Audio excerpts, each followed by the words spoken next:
Você vai assistir, a partir de agora, a programação religiosa do seu canal 10. Pois o Deus da montanha é o mesmo do vale, não deixa só, velando está, nas tristezas, nas lutas, nos piores momentos, em suas mãos segurando estará. Graças a Deus, meus queridos, estamos de volta com o nosso programa Escalando Montanhas, pelo canal 10 de televisão, Fernandópolis, São Paulo. Que Deus esteja abençoando a sua vida e enriquecendo toda a sua casa.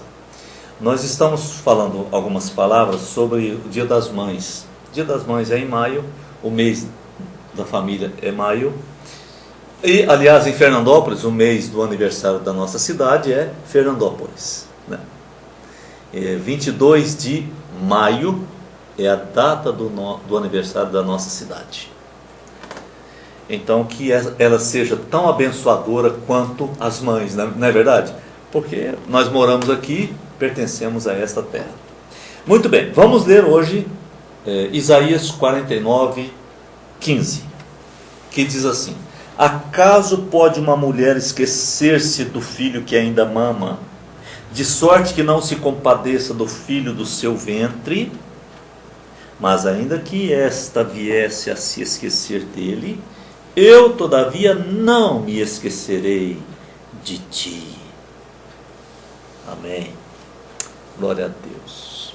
Então eu gostaria de falar mais uma vez sobre as mães.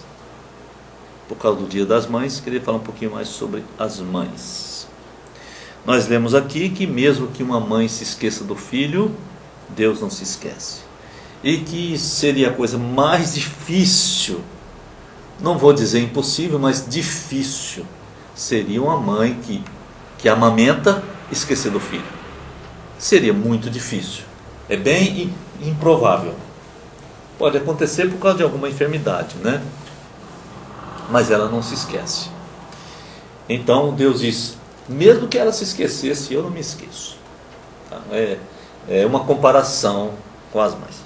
Mas, falando do Dia das Mães, eu queria hoje falar de duas famílias, de duas mulheres. A mãe de Moisés, que se chamava Joquebede. O pai de Moisés se chamava Amram, e a mãe era Joquebede. Então eu quero falar um pouquinho sobre a Joquebede e também sobre Ana, que foi a mãe de Samuel, o último juiz de Israel. Eucana era o pai e Ana era a mãe. Então vou falar de Moisés e de Samuel por causa das mães deles, suas mães. Muito bem, em Êxodo, no capítulo número 3, vai narrando a questão do nascimento de Moisés. E naquela época, o rei do Egito havia dado a ordem para que as parteiras egípcias matassem todos os meninos. Nasceu machinho, era para jogar no rio Nilo para os jacarés. Se nasceu menina, pode deixar viver. Porque Israel estava crescendo demais lá no Egito. E já estava preocupando o rei do Egito. Crescendo demais, poderia haver uma revolta e Israel poderia tomar até o país. Então era para matar os meninos. Mas a parteira não matou todos não, mas às vezes elas matavam. Algumas matavam, outras não. E a mãe de Moisés, ela teve o filho sozinha e ela escondeu o filho. Ela escondeu uns 3 meses. Depois esse menino começou a chorar muito forte. Você sabe, criança tem que chorar, porque o pulmão tem que se expandir, e o choro faz parte da existência. O choro não é um sofrimento, é uma necessidade.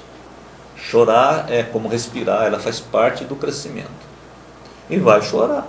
Aí ela disse, agora mesmo vem o soldado aqui, toma meu filho e leva o meu filho e joga no rio Nilo. Então, olha aqui que foi a Joquebede que bolou. Ela disse, eu já sei. Ela fez um bercinho, alguma coisa de junco, de um material dobrável, como se fosse de bambu e tal, aquela coisa, e calafetou com betume, preparou bem aquilo, forrou e tal, para não entrar água. Por que ela pretendia? Ela disse, eu faço esse bercinho, esse negócio aqui, eu coloco Moisés aqui e vou colocá-la pertinho do poço do rio Nilo, onde a filha do rei tomava banho. A princesa tomava banho lá no rio. Então as moças que a ajudavam, iam para lá e davam banho nela, aquela coisa toda, né? Então a Joquebede fez isso, colocou o Moisés, acho que deve ter coberto, né, por causa do sol e tal, e colocou ali no carriçal, ali próximo, bem próximo, no meio dos matinhos, alguma coisa assim, que se põe no meio do rio, vai correr, vai embora. Tinha que ficar quieto ali. E a princesa, na hora certa, veio tomar um banho de rio. E ela escutou um chorinho de criança. Ela escutou um chorinho de criança e começou a olhar aquilo e percebeu que ali tinha uma criança chorando. E ela disse, é dos hebreus, é dos hebreus. E a Joquebede voltou para casa. Estava amamentando ainda, não se esqueça. Ela voltou para casa e a ansiedade dentro da alma, né? Aquela ansiedade de mãe. Imagina, eu fico arrepiado assim de falar dessa ansiedade, esse negócio. Já pensou? Eu criancinha de 3 meses ali no rio, se fosse eu não ia saber disso, mas eu ia morrer de medo só de pensar que eu pudesse ter estado ali, né? E na margem estava a Miriam, irmã de Moisés, a menina mais velha do que ele, não me lembro quantos anos, poucos anos mais velha.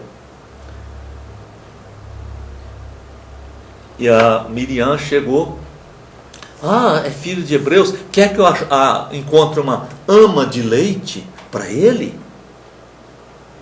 A princesa disse, quero, vai procurar. Ela trouxe a própria mãe.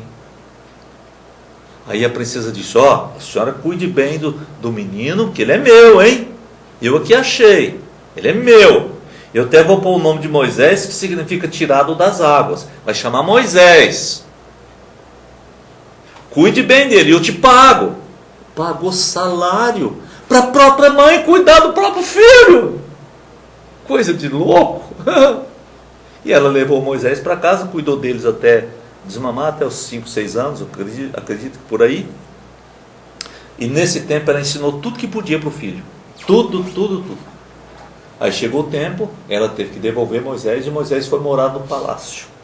Ficou 40 anos no palácio, até 40 anos. Aprendeu tudo no palácio. Depois aconteceu um negócio lá difícil, ele teve que fugir, ele ficou 40 anos morando com o sogro em Midian, e depois ficou mais 40 anos no deserto, levando o povo para a terra prometida. O que eu quero dizer? Que a Joquebede, a mãe de Moisés, foi ela quem livrou Moisés da morte. Foi ela que preparou toda a estratégia para que ele fosse salvo, ser resgatado, cuidado. Mas ela jamais poderia ter sonhado quem seria Moisés. O pai talvez não pudesse fazer muito, porque era escravo e tinha que ir amassar barro lá para fazer tijolo para o rei. Mas a mãe podia fazer. Então ela fez. E o Moisés então ficou devendo a sua vida 2 vezes para sua mãe. Primeiro porque é ela que lhe deu a luz. E segundo porque ela o livrou de ser comido pelos jacarés. Então você nota coisas grandiosas. Mãe, você não sabe o quanto você tem na mão. Você não sabe o que será essa criança, mãe. Você não sabe. Quando João Batista nasceu, até as outras mulheres diziam assim: que virá a ser esse menino? Que virá a ser esse menino? Porque a Isabel, que teve a mãe de João Batista, a Isabel já era de idade, o pai também de idade. Então foi um milagre ela ter concebido e ter tido filho. O que será que virá a ser esse menino?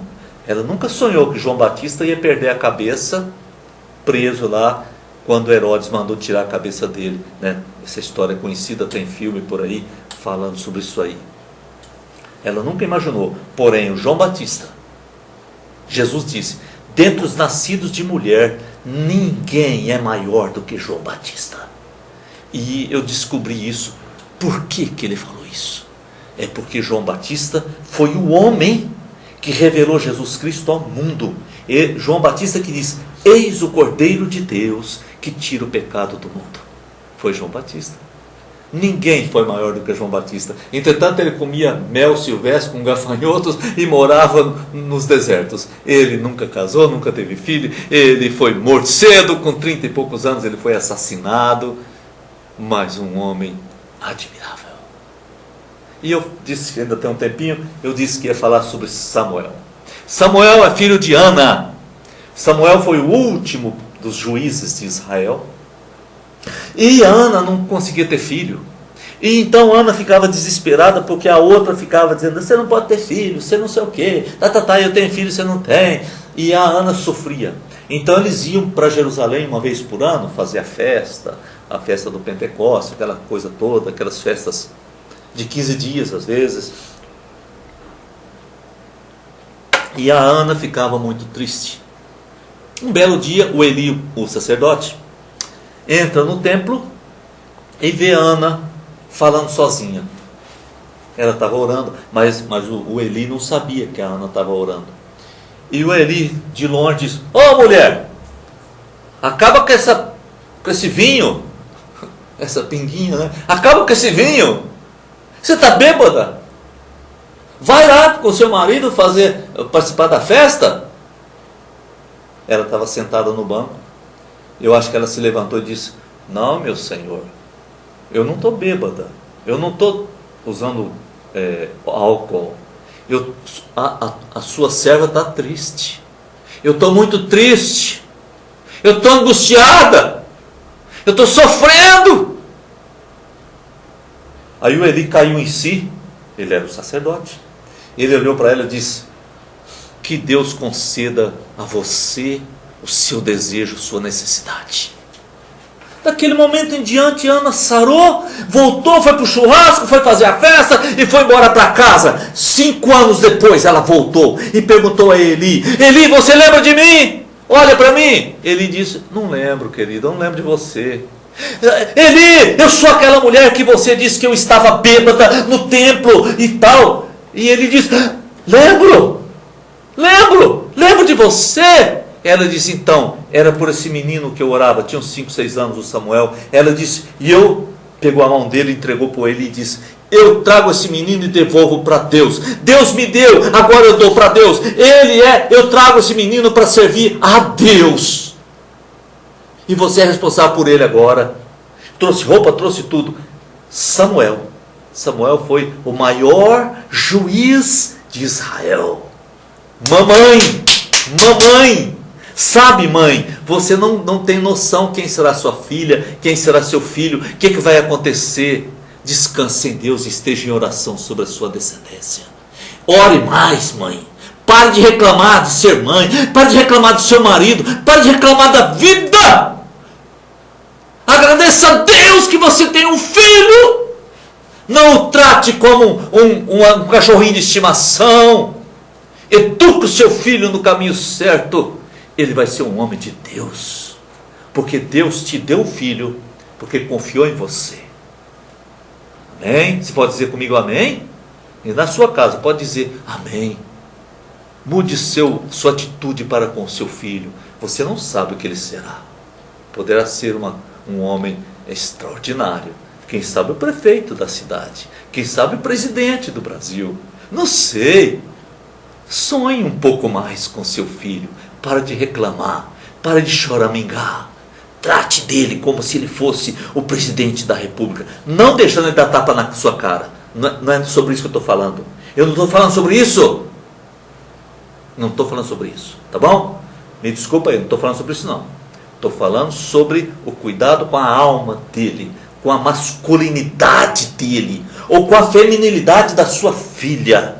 Estou tratando das coisas verdadeiras, não das imposições que estão acontecendo no país. Não, estou falando de uma pessoa que está debaixo da mão de Deus. Bem? Pode dizer amém comigo? Então vamos orar, né? Obrigado, Deus, porque o Senhor deu esse filho para essa mãe. O Senhor deu. Isso foi algo do Senhor. Que ela possa entender isso e estar criando o seu filho para ser um cidadão diferenciado no século 21. Em nome de Jesus. Amém. Que Deus nos abençoe. A gente se vê no próximo programa, na permissão do Altíssimo. Até lá. Você assistiu aqui no seu canal 10, nossa programação religiosa. Amanhã estaremos de volta no mesmo horário. Muito obrigado pela sua audiência. Pois o Deus da montanha é o mesmo do vale, não deixa só, velando está, nas tristezas, nas lutas, nos piores momentos, em suas mãos, segurando estará. Meu amigo, que se acha no